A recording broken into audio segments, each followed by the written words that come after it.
What's up guys, and welcome back to Wall Street Millennial.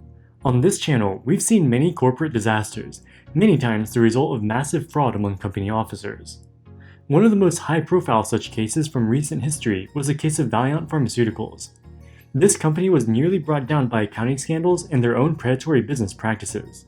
That includes allegedly using a subsidiary pharmacy company to steer customers towards Valeant's own high-priced drugs, while under the guise of being an independent pharmacy. Eventually, after jacking up prices of specialty and life-saving drugs by hundreds of %, public sentiment eventually turned against the company, and they settled charges with the SEC and rebranded as Bausch Health. Considering the scale of the scandal, the company could be said to be lucky that it still exists at all. That is not always how things turn out. In this video, we're going to take a look at a company whose executives were so shameless that it brought down one of America's biggest cable companies. We're talking about the multi-billion-dollar corruption case behind Adelphia Communications. Adelphia Communications Corporation was founded in the mid-20th century by John and Gus Regos. They started their first several decades in business as a cable TV franchise, but eventually they expanded into providing commercial and business products for communications such as internet and phone services. By the 1990s, they were providing internet service to millions of customers across the country. They became a publicly traded company. By the turn of the century, their stock reached a market cap of more than $5 billion, and they were the 6th largest cable company in the country.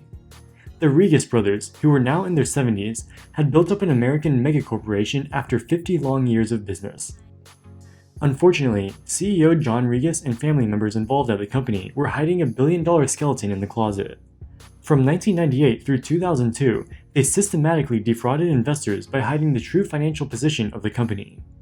In total, they hid $2.3 billion of liabilities from shareholders, a significant portion of the value of the entire company. They did so using a sophisticated scheme to take out debt and issue equity on behalf of the company, but for the benefit of the family itself. The scheme involved an astonishing array of Regis family members in high-up positions within Adelphia. This includes the founder, CEO, CFO, the chief accounting officer, the treasurer and director, and the executive vice president for strategic planning. At the center of the scheme were a number of separate businesses owned by members of the Regos family. These businesses were not part of Adelphia, and thus their financials were not consolidated into the financials of Adelphia. Some of these businesses also operated cable TV services, but they did so with the help of Adelphia without compensation. What specifically enabled the fraud was the Adelphia Cash Management System, or CMS.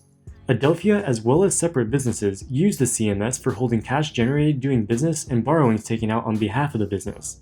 They also withdrew funds from the CMS to pay for operating expenses, capital expenditures, and debt repayments.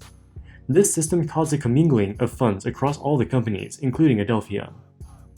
In the 4 years spanning from 1999 through 2002, Adelphia took out billions of dollars of debt and issued billions of dollars worth of equity. By 2002, they had $6.8 billion of bank credit debt, $6.9 billion of senior note debt, and $1.6 billion of debt in the form of convertible preferred stock. They also undertook 4 separate public offerings of stock that raised $2.8 billion during this time. The proceeds from these corporate actions largely went to the commingled CMS. With the CMS, the Regos family was able to take out debt and issue stock in the name of Adelphia, but withdraw the proceeds by other parties. It turns out that the family withdrew money from the CMS to fund a lavish lifestyle. The scheme involved many executives from within the Regos family. The extent of the corruption in the high-up ranks of the company was incredibly wide-ranging. With everyone in on the scheme, the Regos family was able to siphon off money from the CMS without anyone blowing the whistle for a long period of time. Also, because there are so many people involved who each wanted to experience the high life, the amount of money that was withdrawn from the company funds was extraordinary. Hundreds of millions of dollars per year were taken out of the CMS. The commingled nature of the CMS allowed funds to be taken out without anyone immediately noticing, but eventually the discrepancy between the company's cash balance and other financials such as interest expense would become too glaring for Wall Street to overlook.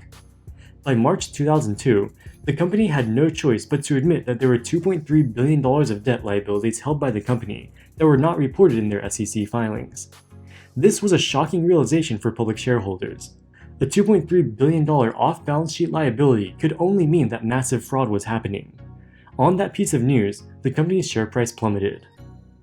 In the preceding several months, the company also made other admissions of fraudulent activities.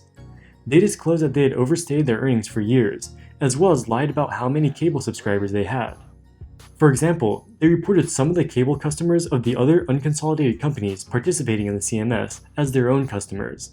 They counted 15,000 customers in Brazil who were not in fact Adelphia's customers, but instead were customers of one of the unconsolidated affiliate companies. In essence, they took all of the credit from all the good parts of the CMS companies while putting their own debts on the books of those companies.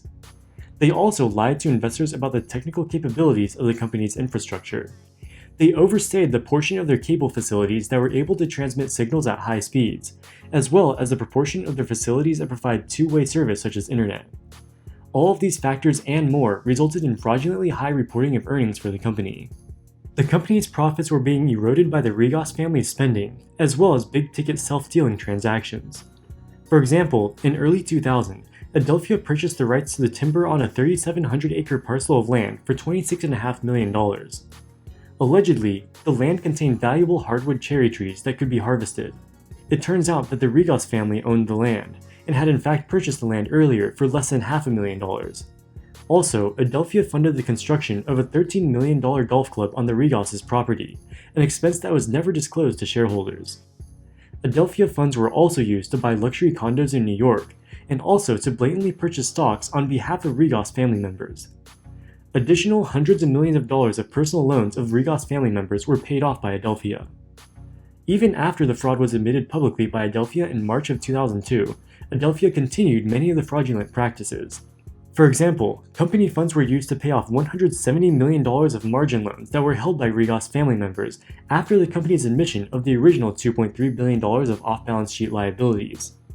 But as more and more of the fraud was uncovered, the stock price plummeted, eventually falling under $1 per share. At this point, the stock was delisted in June of 2002. The Rigases stepped down from their positions and the company filed for bankruptcy. The company had $20 billion of debt, and after having a significant portion of its equity siphoned off by the Rigas family, there is no way it had any chance of being able to pay back those debts. As a result of the charges, John Rigas and some of his family members stood trial. The judge said that the case was a tragedy without a hero and sentenced him to 15 years in prison. At 80 years old, this essentially meant a life sentence for him.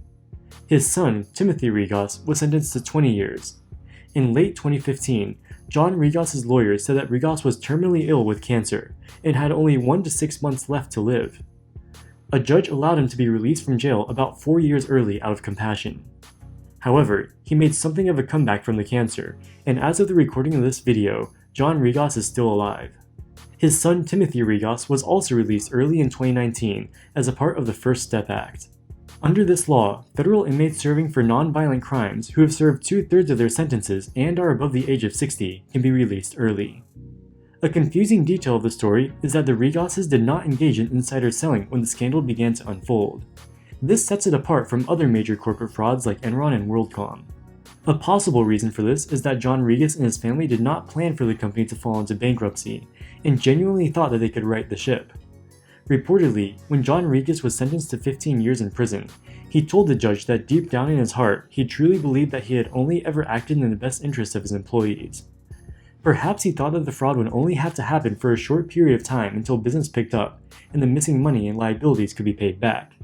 Still, to say that he truly believes he did nothing wrong, while in reality, the family had extracted hundreds of millions of dollars from the public company for personal enrichment, seems questionable at best. What do you think the Rigas' family's true intentions with Adelphia were? Do you think a publicly traded company should be allowed to make undisclosed purchases for the benefit of its founders and executives? Let us know what you think in the comments section below. If you enjoyed this content, make sure to smash the like button and subscribe for future uploads. In the meantime, thank you so much for watching, and we'll see you in the next video. Wall Street Millennial, signing out.